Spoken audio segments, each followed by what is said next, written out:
Jim Senegal said, the CEO of Costco, that they didn't make their money on the products they sell. Very small market. They make it on the membership. He said people want to feel like they're part of a club, so they charge you 50 to 100 bucks a year. That's where they're making their money. And Costco, who doesn't love Costco? You can get anything. Do you know you can get flu shots at Costco? No. You got to get 12 of them.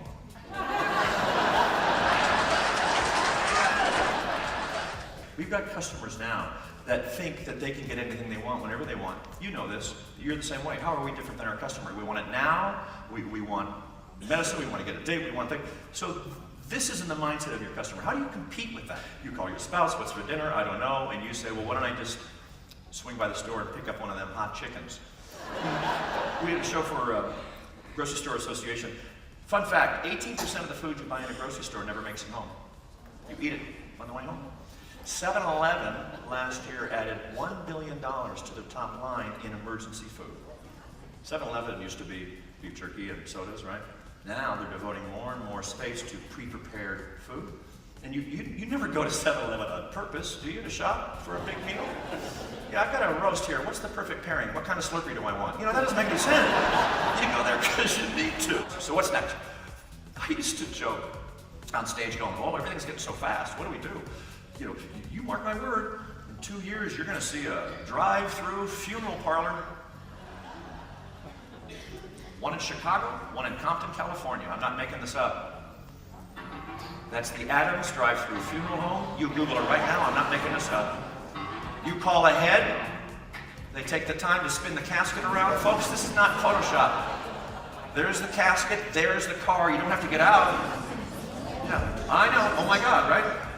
Why don't they sell fast food? Why don't they just complete, you know, make it creepy and convenient? Let me have a large order of fry and milkshake, and can you spin Grandma around one more time? God, I miss her. I'm not getting out of the car. I got to get to a game, but please, boy, we love her. Kids, say goodbye to Grandma. Top leaders know that Michael is not only entertaining, but he's the co-founder of the Relevant Report, an innovative resource for leaders worldwide. With Michael's Relevant Reports, he unearths and shares the most relevant and sometimes most surprising innovations in the business world. His customizable keynotes on customer service, motivation, and best practices are energizing and highly relevant. Michael brings his research to life with a style that entertains and inspires. Make the transaction about them. It's not about you. You think it is. You got a Facebook page. What are you thinking? Had a sandwich. Go to bed. Knock it off. I don't care. You think your life is important, and that messes you up when you're dealing with customers. So how do you get good? I think you should behave more like a talk show host. Yeah. I can speak to this because I've got 4,000 hours of television. Talk show hosts are trained to do something you're not. We're trained not to show interest in other people. We're trained to show extreme interest in other people. In fact, if we hear ourselves talking, we're supposed to shut up and make it about the other person. Now, you know who this is. I'll tell you how I became a tiny little planet in the universe that is Oprah.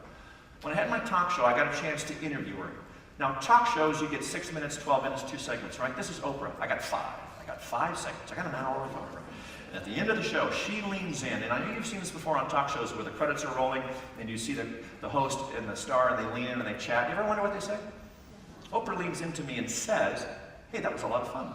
She goes, you're good at what you do. She goes, it was so nice to have someone else show interest and ask the questions. I said, well, you're welcome. You're Oprah.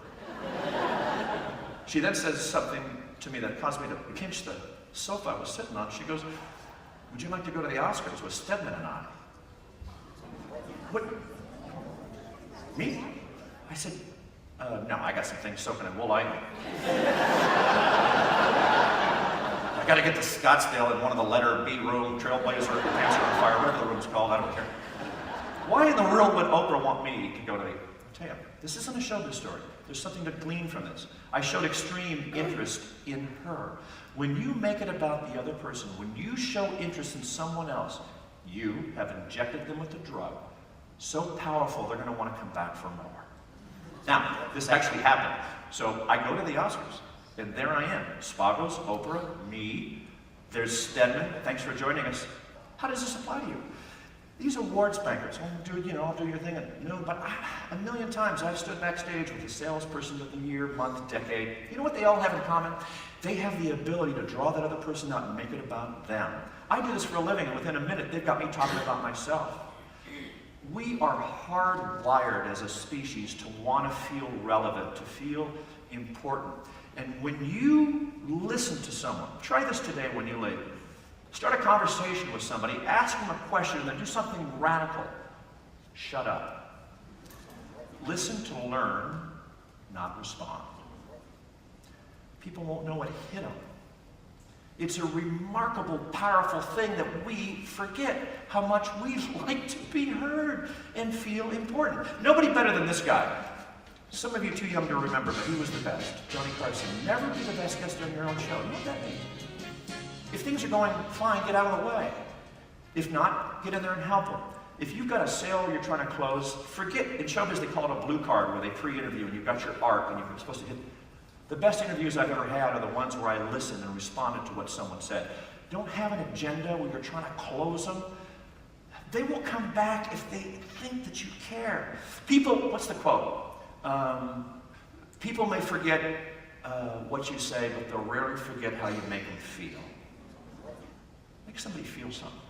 Look at this quote. People don't like not knowing. They're going to forgive and understand a great deal, but keeping your customers in the dark, unforgivable. Last line's really big. Over-communication is important. You know who said that? I did. I just said it right now. Start taking notes. I can't repeat all this stuff. Oh, and the audiences don't just sit through What's this? Michael's keynotes. They're a part of What's them. that? Anybody, huh? Mascara, what kind? Why is it popular? Why is this the most successful? Look, 1 billion of these. 1 every 7 seconds. Why is that successful? Anybody, men, women, I don't care. Who said color? What about the color? It is pink.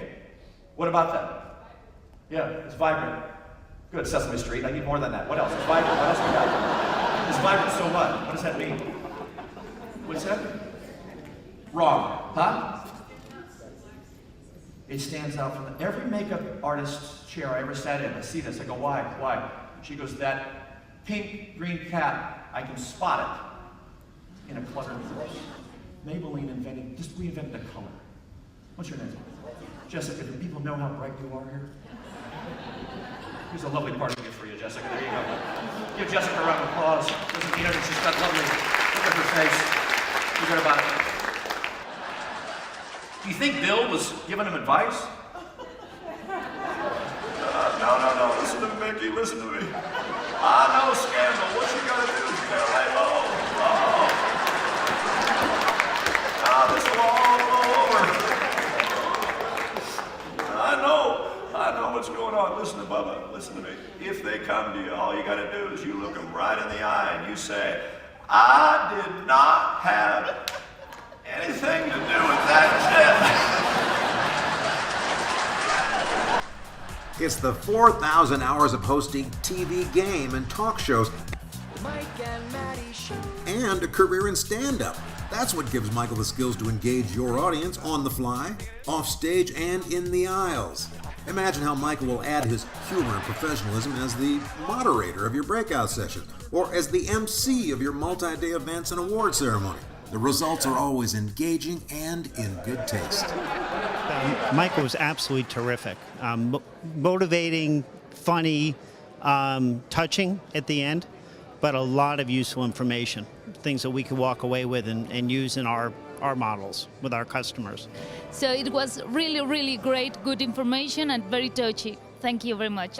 That is beyond the shadow of a doubt the best kickoff keynote address that I've ever heard at one of these events. I'm grateful that he was here. I'd just like to thank Michael Berger for joining us today and giving us that wonderful presentation. And I think it affected a lot of people today, and you could tell by the reaction. And we're all very fortunate to have him with us today. So we just came out of Michael Berger's keynote presentation. It was amazing, so inspiring. I certainly left with some good ideas. Jen, I don't know about you. Yeah, I think it's going to make me think twice about how we interact with our customers and the way we do business with them.